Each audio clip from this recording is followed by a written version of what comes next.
Oke, Assalamualaikum warahmatullahi wabarakatuh. Waalaikumsalam warahmatullahi Assalamualaikum wabarakatuh. warahmatullahi wabarakatuh. Baiklah, sebelumnya terima kasih kepada teman-teman yang sudah berkumpul di Zoom meeting hari ini, yang dimana kita akan membahas tentang tema fintech dalam mata kuliah finansial teknologi yang diampu oleh dosen pengampu kita, Ibu Dr. Fitri Santi. Untuk subbab yang pertama, bank perlu memikirkan kolaborasi daripada persaingan kepatuhan yang akan dijelaskan oleh Irfan Alfandi. Kepada Irfan dipersilahkan. Baik, terima kasih moderator. Saya Irfan Alpandi dengan NPMC 1B021066.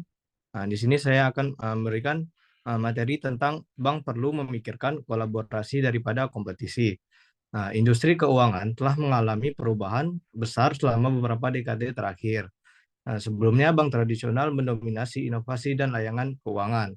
Namun saat ini perusahaan fintech kecil menjadi kekuatan inovasi utama dalam industri ini.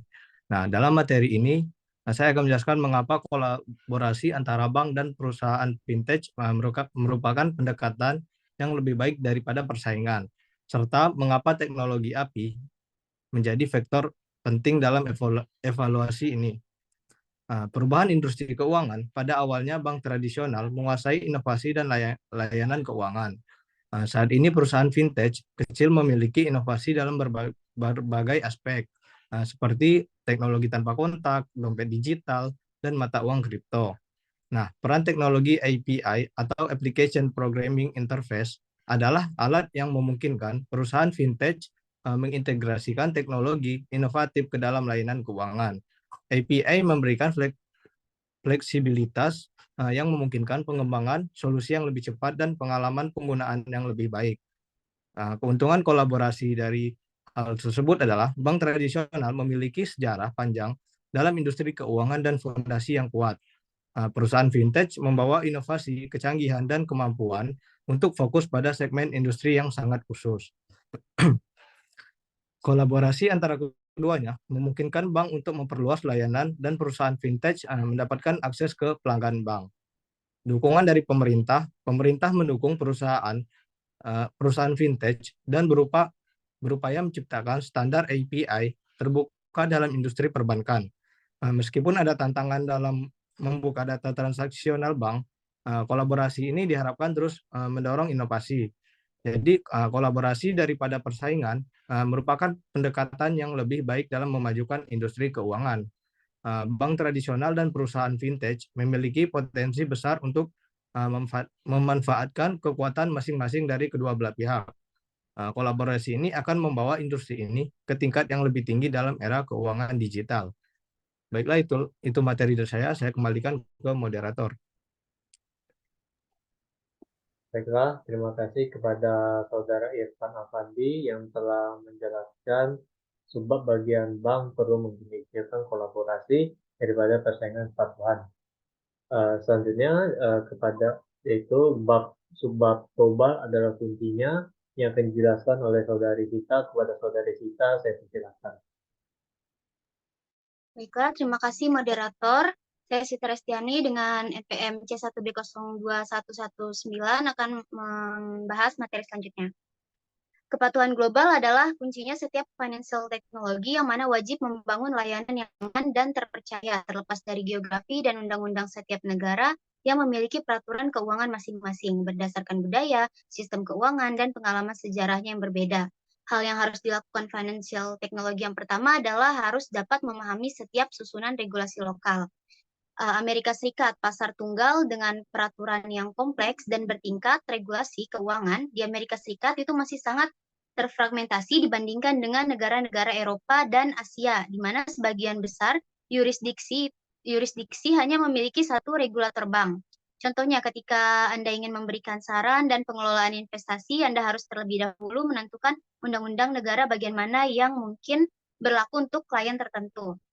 Lalu selanjutnya Eropa itu masih sangat masih rumit, tapi dengan beberapa regulasi yang diharmonisasikan, pada tahun 2014, Eropa menerapkan mekanisme pengawasan tunggal yang dimaksudkan untuk menyelaraskan peraturan keuangan nasional yang berbeda dalam 27 negara Eropa. Di setiap negara, Otoritas Kompeten Nasional atau NCA mengawasi Bank Nasional dan penyediaan layanan keuangan. Jadi, jika ingin meluncurkan perusahaan fintech, maka Anda harus bekerja sama dengan NCA lokal dan peraturannya masing-masing. Selanjutnya Asia masih sangat terfragmentasi. Nah, Cina ini merupakan negara yang sangat teratur dalam hal sistem keuangan. Ada People Bank of China yang merupakan bank terbesar di Cina yang bertindak sebagai perbendaharaan. Lalu ada China Development Bank mendistribusikan modal asing dari berbagai sumber dan China International and Investment Corporation yang merupakan organisasi keuangan yang memperlancar masuknya dana asing. Lalu ada juga China Construction Bank yang meminjamkan dana untuk proyek pembangunan modal dari APBN. Kepatuhan lokal dan global membuat membeli atau bermitra. Setiap fintech memiliki tahapan proses layanan dan level yang mana Anda harus dapat menerapkan strategi yang tepat untuk mengelola proses setiap tahap pengembangan fintech Anda. Karena setiap langkah yang dipilih itu dapat memiliki implikasi yang besar untuk tahap selanjutnya. Kepatuhan terhadap peraturan di setiap negara ataupun wilayah itu menjadi keberhasilan pengembangan fintech Anda. Sekian materi dari saya kembalikan ke moderator. Terima kasih kepada saudari kita Ristiani yang telah menjelaskan bagian bab global adalah kuncinya. Selanjutnya saya sendiri, Pak Asri dengan NPMC 1B 021113 akan menjelaskan subbab saya mengenai lending atau modal di abad 21 inovasi terbesar. Seperti yang kita tahu bahwa sungguh mengejutkan sebenarnya bagaimana perbankan, itu merupakan salah satu industri yang terkuat, paling kuat, dan paling global, itu sebenarnya hampir sulit dipahami oleh 4/5 umat manusia. Namun jika dikatakan, jika bank sebenarnya belum dapat keuntungan dari meminjamkan kepada 5 orang miliar lainnya. Di tahun lalu, dalam buku putih Foundation Capital, diprediksi bahwa sebenarnya ada platform pinjaman pasar baru yang dapat menghasilkan pinjaman 1 triliun dalam 1 dekade. Kemudian di Amerika Serikat juga, kemampuan untuk membuka rekening bank, mendapatkan kartu kredit, atau memperoleh pinjaman untuk memulai membangun atau kehidupan bisnis, semuanya itu sebenarnya tergantung pada persetujuan biro kredit. Kemudian hampir setiap hari kebanyakan orang Amerika itu menggesek kartu kredit mereka setiap hari ya, untuk seperti belanja, untuk membayar tagihan, untuk jalan-jalan, dan lain sebagainya. Hampir banyak orang Amerika menggunakan kartu kredit itu hampir untuk kebutuhan sehari-hari mereka. Kemudian banyak pengecer memiliki margin itu kurang bersihnya itu 5-10% mengambil dari pembayaran kartu kreditnya. Sekarang juga di saat ini, sistem perbankan saat ini juga tidak siap untuk melakukan tugas yang menantang dalam untuk beradaptasi dengan landscape digital baru. Dikarenakan sebagian besar bank ini masih menggunakan infrastruktur teknologi lama yang terpusat dan sangat tergantung pada cabang yang mahal. Meskipun sekarang sudah ada alat pembayaran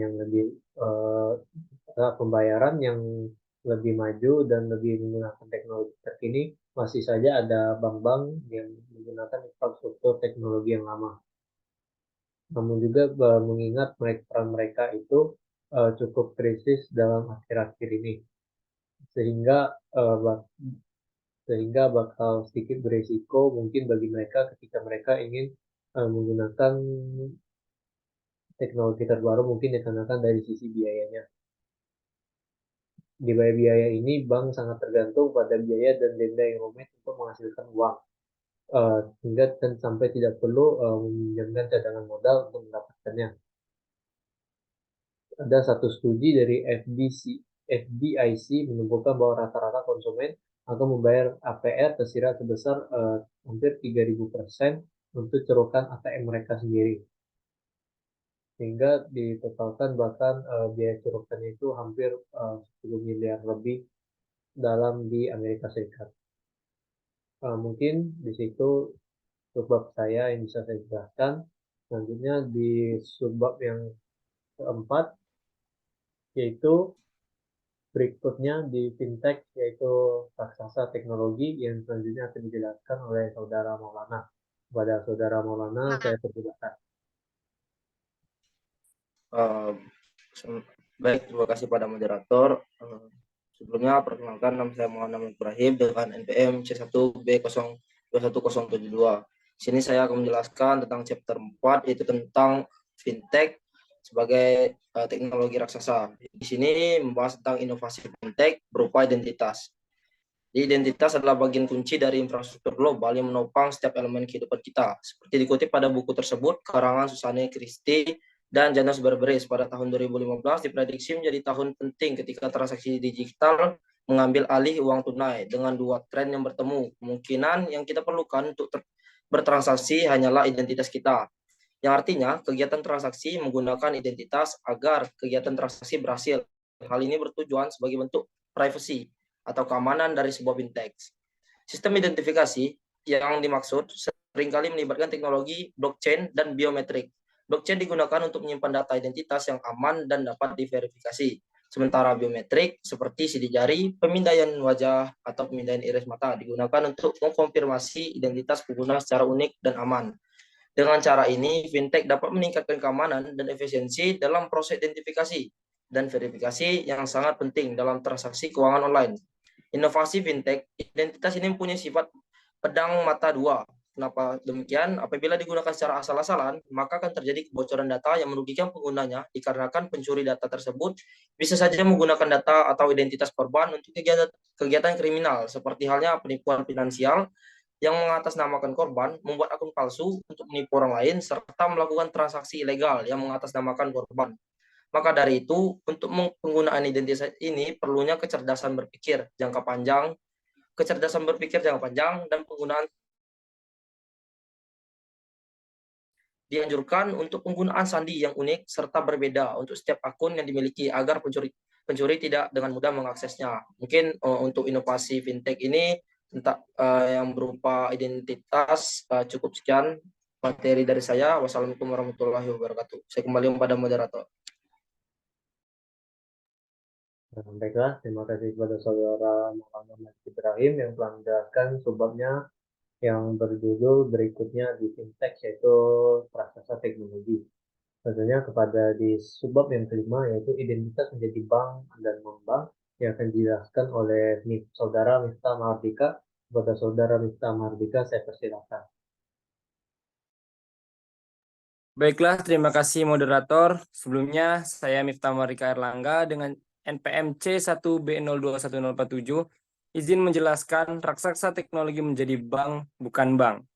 Nah, jadi artikel yang ditulis oleh Eric van der Kleij atau mantan kepala akselerator teknologi level 39 atau juga Direktur Pelaksana ENTQ membahas potensi perubahan dalam industri layanan keuangan dengan penekanan pada raksasa teknologi seperti Facebook yang dapat berubah menjadi bank non-bank. Nah, jadi artikel ini dimulai dengan merayakan ulang tahun kedua sebuah perusahaan dan menggambarkan prediksi mengenai peran Facebook dalam industri finansial teknologi. Fokus utama adalah pada isu-isu kepercayaan konsumen terhadap lembaga keuangan tradisional dan bagaimana teknologi dan inovasi dapat mengganggu industri ini.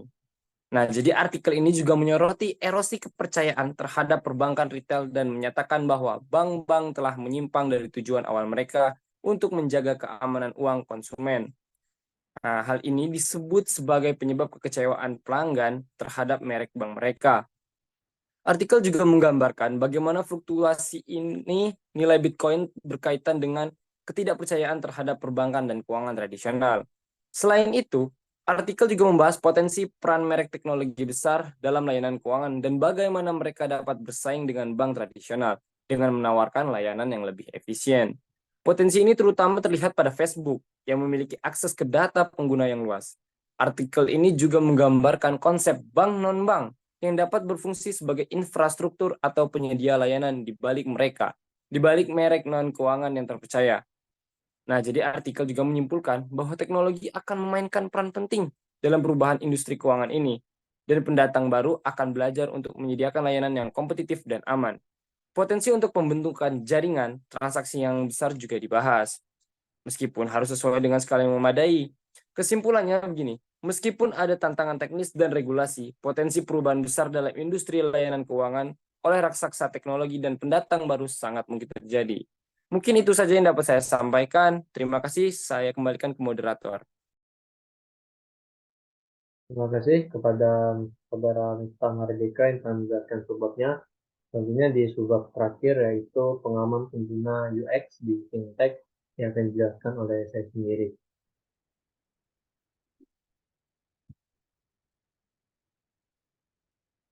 Pada dasarnya desain UX ini sebenarnya itu bisa disamakan menjadi uang yang sangat besar. Dikarenakan perubahan desain tombol itu dapat meningkatkan pendapatan tahunan pada pengecer online. Itu kalau nggak salah hampir bisa mencapai 300 juta dolar kalau dikumpulkan kurang lebih seperti itu. Dapat juga di dalam sebuah laporan yang akhir-akhir ini diterbitkan dari San Francisco menunjukkan peran penting desain dalam kesuksesan yang penting dan nilai kesuksesan startup dan teknologi baru yang digunakan.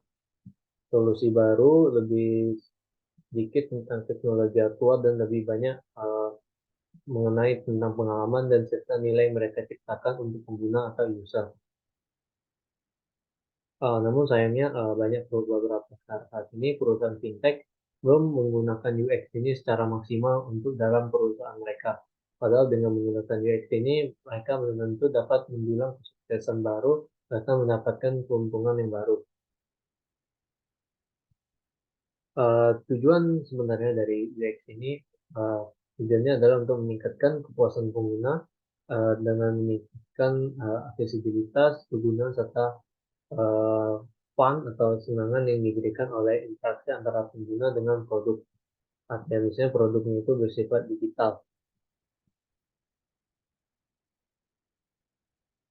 Ya, terakhir untuk sifat keuangan memberikan tantangan khusus sendiri pada perancang UX dalam untuk merancang desain mereka sendiri. Lingkungan yang mungkin cukup ketat yang dimana membutuhkan keamanan dan perlindungan data serta klarifikasi yang kuat, serta autentikasi prosedur yang dimana dapat mengamankan prosedur UX itu dan juga perusahaan fintech itu sendiri. Baiklah, itu sekian dari subbab desain UX, pengalaman pengguna UX di fintech. Mungkin sekian yang bisa dapat kami sampaikan dari info 10 untuk bab 2. Itu saya minta maaf selaku moderator jika ada salah tutur kata. Kepada Allah saya memohon ampun. Wabillahi taufiq wal hidayah. Wassalamualaikum warahmatullahi wabarakatuh. Waalaikumsalam warahmatullahi wabarakatuh.